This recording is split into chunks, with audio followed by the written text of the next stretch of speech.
The Biden administration's push to transition to green energy sources is highly dependent on supply chains from China, according to a new Department of Energy report that comes as the White House has promoted renewables as a way to decrease reliance on Russian oil.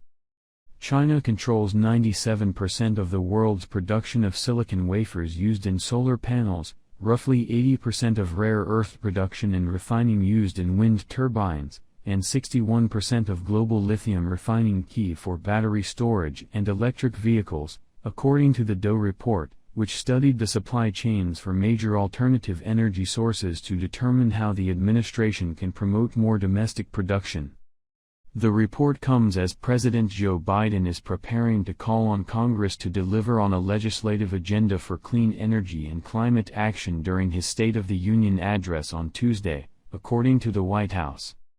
Republicans have urged the Biden administration to ramp up domestic oil production and restart the Keystone Pipeline in order to reduce U.S. dependence on foreign energy, including Russian oil. White House Press Secretary Jen Psaki pushed back against this on Sunday, arguing that the United States should focus on transitioning to renewable energy sources instead. We need to reduce our dependence on oil in general, and we need to look at other ways of having energy in our country and others, Psaki said on Sunday.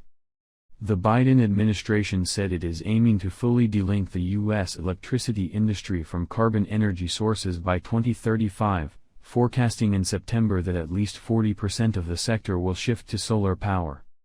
But according to the Department of Energy report, the global photovoltaic supply chain is almost entirely dependent on ingot and wafers from China, which holds a monopoly on crystalline silicon, CC, the dominant technology used to produce solar panels.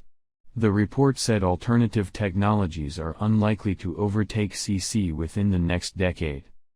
The concentration of the CC supply chain in companies with close ties to China, a country with documented human rights violations and an unpredictable trade relationship with the United States, poses a significant risk of disruption to the CC supply chain, said the report. Given the rate at which the U.S. economy will need to decarbonize, it is unlikely that any alternate, photovoltaic, technology could displace CC before 2035. The DOE noted that many of the other pieces of the module supply chain, such as the manufacturing of production facility equipment and balance of module components, for example, glass, aluminum frames, are predominantly located in China, and the country also manufactures a significant share of balance of PV system components, as well as aluminum and steel used for mounting PV modules.